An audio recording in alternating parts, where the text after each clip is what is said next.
Y por último, pero no tan último porque lo voy a ir desarrollando un poquito, los elementos de una hipótesis de trabajo docente. Esto es, ¿cómo decirlo? Como fundamental. O sea, ustedes tienen que saber, así, de taco, de taco, de taco, de taco, cuáles son los elementos de una hipótesis de trabajo docente. ¿Sí? Pero no solamente porque yo me lo aprendo de memoria, no solamente porque yo digo son 9 elementos, no. Sino porque además tengo que entender el significado de esos elementos para después poder generar la coherencia entre un elemento y el otro, cuando esté planificando. Recuerden que terminamos esta materia planificando para séptimo grado, ¿sí? Primero, fundamentación. Ustedes estuvieron elaborando en el foro, ¿sí?, de las clases anteriores, en el foro de la clase 4, algunos elementos muy cortitos sobre por qué y para qué se enseñan las disciplinas del área. Eso es importante. ¿Por qué y para qué se enseñan ciencias sociales en la escuela primaria? Es lo que estuvieron trabajando en el subeje didáctico de la unidad 1. Y ese es digamos, son las bibliografías que ustedes tienen que retomar para después ir pudiendo escribir una fundamentación. Ustedes tienen que poder escribir una fundamentación donde yo fundamento, ¿sí?, explicito por qué voy a enseñar ciencias sociales, para qué es importante enseñar ciencias sociales, cómo pienso la cuestión educativa, ¿sí?, cómo pienso los procesos de enseñanza y de aprendizaje. Todo eso forma parte de la fundamentación. Porque me estoy fundamentando dónde estoy parada como docente para poder planificar eso que estoy planificando en esa hipótesis.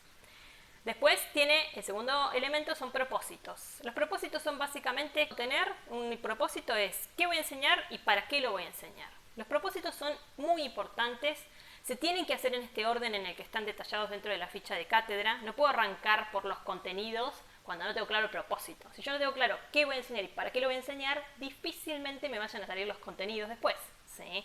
Entonces, fundamentamos dónde estoy parada. Después, planteo cuáles son mis propósitos como docente. ¿Qué quiero enseñar y para qué lo quiero enseñar? ¿Por qué es importante plantearlo así? Porque se plantea siempre desde la mirada del docente. Hay una diferencia troncal entre propósitos y objetivos, ¿sí? Propósitos es pensarlo desde el posicionamiento de la enseñanza del docente. Yo me propongo esto, propósitos.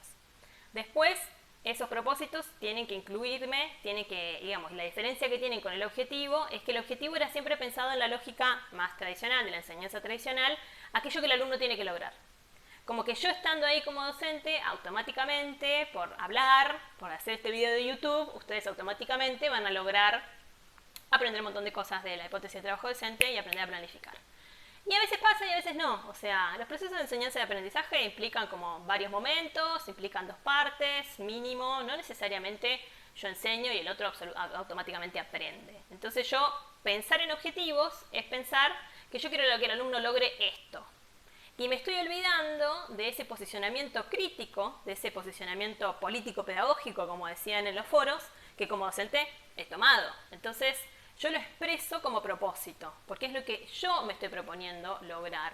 Luego, como es una hipótesis y es flexible, llegaremos o no. El tercer elemento es la red conceptual.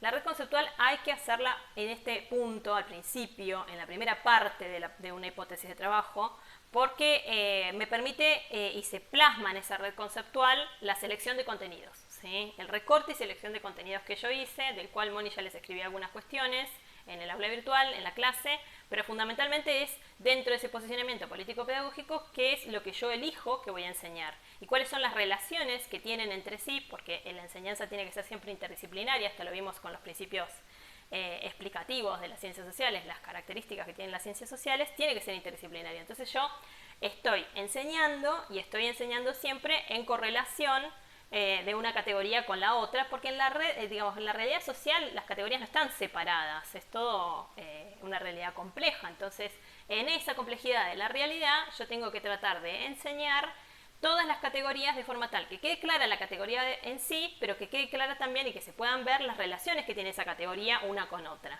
Para poder establecer eso, lo hacemos en una red conceptual. El cuarto punto son las ideas básicas. A partir de la fundamentación, propósitos y red conceptual, vamos a las ideas básicas. Es una correlación lógica de pensamiento. En la idea básica voy a lo que como lo dice el término, ¿sí?, a la idea básica de toda esa red de contenidos que yo quiero que los estudiantes tengan cuando terminen el año escolar conmigo, ¿sí?, o la materia conmigo.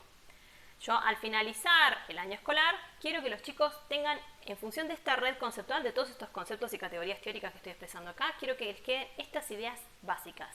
Y se expresan, y esta es una cosa muy clave, cómo las diría, cómo las pensaría, cómo sería la idea que efectivamente básicamente le va a quedar en la cabeza al niño o niña de la edad para la que estoy planificando. Entonces, en líneas generales, en toda la escuela primaria, este es un gran problema que tienen las estudiantes de terciario. Tengo que convertir el conocimiento científico, teórico que yo tengo de todos los autores que leo, en una idea básica para un nene de séptimo grado. O en una idea básica para un niño de quinto grado. En una idea básica para una niña de primer grado. ¿Sí? A medida que vamos descendiendo en los grados de la escuela primaria, verán que se va poniendo cada vez más complejo. Pero la complejidad del primer ciclo la vamos a ver en Sociales 3. Ahora sí tiene que quedar claro que se expresa como lo entendería o lo diría un chico de séptimo grado, una chica de séptimo grado. Por lo cual, explicar, por ejemplo, y voy a dar un ejemplo medio ridículo, ¿no? Pero por ejemplo, plantear que todos los procesos históricos son dialécticos y, como idea básica, ¿no? Ponerle que formulemos una idea básica como todos los procesos sociales son dialécticos, pensando en la dialéctica según lo que dice Hegel, a partir de lo que plantea Koyev, que serían los 3 momentos en los cuales eso no te lo va a decir ningún niño de séptimo grado. Entonces, se formula la idea básica como lo que es una idea básica que en definitiva es lo que quiero que el niño entienda, comprenda y el día de mañana le sirva para poder traspolar a otras situaciones de su realidad social. 5. Explicitación del eje conceptual y de las unidades didácticas. Yo en el punto 5 puedo poner un eje conceptual general para todo mi plan, para toda mi hipótesis, y después cada unidad tiene un subeje. Se pueden hacer como preguntas, se pueden hacer como titulares. Revisen de nuevo la planificación que les dejamos como ejemplo y el plan de Sociales 2. Y ahí van a ir viendo los títulos o los ejes que les vamos poniendo a cada unidad. 6. Los contenidos. El punto 6 serían los contenidos. Vamos a poner contenidos que vamos a trabajar, que conforman las distintas unidades didácticas o los bloques de contenido que voy a desarrollar en cada unidad didáctica. ¿Sí? Se expresan los contenidos que voy a enseñar.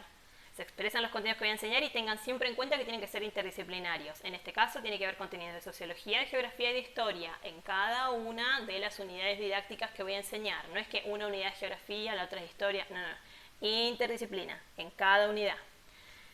Formas metodológicas, después expresamos algunas formas metodológicas en términos generales y luego expresamos los criterios de evaluación. ¿Cómo entendemos la evaluación? Obvio, algunas cuestiones en relación a la acreditación también. Nosotros no les pedimos que hagan aparte lineamientos, pero sí hay que plantear, ¿sí?, qué entendemos por evaluación, que lo vamos a ver en clases más adelante porque está dentro de otros ejes, de otro de los ejes didácticos. Y por último, obvio, la bibliografía. Toda hipótesis de trabajo docente tiene que incluir, así como los trabajos prácticos que hacen ustedes, que muchas veces no lo ponen, y eso es un error, todo trabajo tiene que incluir una bibliografía. Consejo, vayan haciéndola en paralelo mientras van haciendo el trabajo, ¿sí? A medida que vas utilizando un autor, a medida que te acordás de otro autor, vas anotando la cita bibliográfica, entonces la bibliografía para cuando terminaste el trabajo ya la tenés toda hecha. Son años de experiencia esto, ¿no? Porque yo odiaba después cuando al final tenía que hacer la bibliografía toda entera, era un bajón. Además, no tenés que buscar la cita una por una, es un trabajo muy tedioso. Pero cuando lo haces en el momento en el que estás con el libro abierto, con el texto abierto en la compu, es más sencillo, porque entonces ahí vas anotando la cita y después te va quedando. Lo único que haces es, en todo caso, ordenarlo alfabéticamente. Hasta aquí las cuestiones sobre la hipótesis de trabajo docente, que espero que les queden claras. Se me trabó un poco la lengua, pero quería hacerlo rápido y decir muchas cosas a la vez. Ahora con el trabajo de edición, espero que el video quede copado y que me puedan entender y que me puedan seguir. No es lo ideal esto, pero es un poquito de explicación dentro de la pandemia y la distancia. Esperemos que nos podamos ver pronto. Se están flexibilizando algunas normas, hemos entrado en la fase 4, dijo Alberto anoche, así que vamos a ver si pronto nos vemos. Saludos y que estén todos bien.